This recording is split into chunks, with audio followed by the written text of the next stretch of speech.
But state lawmakers have a proposal here that could affect how votes are counted. They want all absentee ballots to be received by Election Day. And on top of that, the Supreme Court may weigh in. Columbus Bureau reporter Morgan Trow has that part of the story.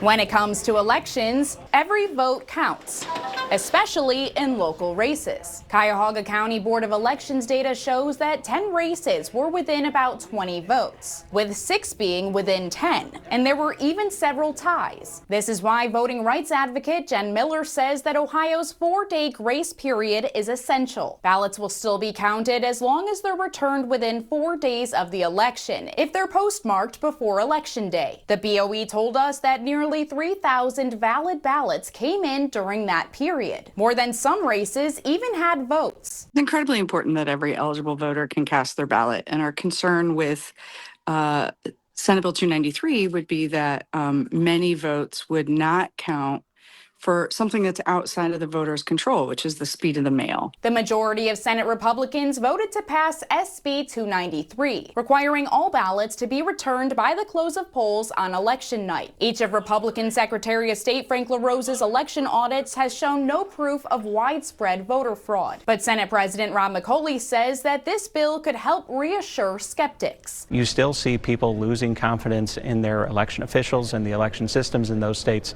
when there's uncertainty that extends beyond election night. For years, President Donald Trump and some GOP leaders have insisted, without evidence, that mail-in ballots are fraudulent. Following his lead, red states have started restricting access. Now, the U.S. Supreme Court announced it will decide whether or not ballots can be counted after Election Day, as the RNC is suing Mississippi, which has a similar law to Ohio. We might wind up being mandated by the Supreme Court at some point in the future. We also, I do think, need to look, at the 50 laboratories of democracy. Miller says this will disenfranchise voters. According to state data, nearly 10,000 ballots came in during the 4 days after the 2024 presidential election. Senior citizens, people with disabilities, rural Ohioans, students, these are all populations that are more likely to need to vote absentee, but may also be affected by slower mail service. The House will hear the bill in the coming months. At the Columbus Bureau, I'm Morgan Trow reporting.